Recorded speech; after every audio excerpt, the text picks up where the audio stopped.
పరిసరాలు పరిశుభ్రంగా ఉంటేనే మనం ఆరోగ్యంగా ఉంటామని గవర్నర్ డాక్టర్ తమిళిసై సౌందరరాజన్ అన్నారు.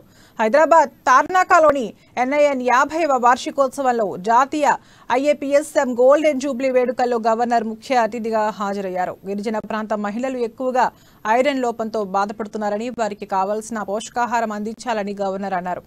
భారతదేశ సైంటిస్టులు కోవిడ్ కు వ్యాక్సిన్ తయారు చేసి ప్రపంచానికి అందించారని కొనియాడారు.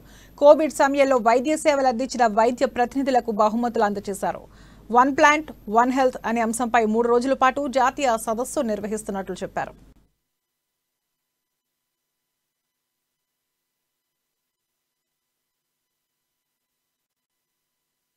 All investigations are within normal limits. Then we were asking the questions to the mother.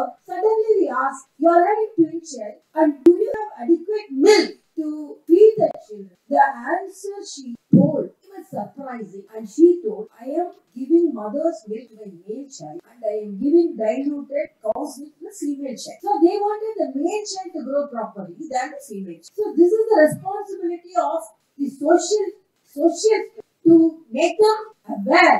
There could not be any gender difference between the children, and there should be awareness about it. And there should be awareness about the other alternate medicines or alternate nutritional aspects. So these are all the things we have to keep it in our mind. And apart from our research activities, which in the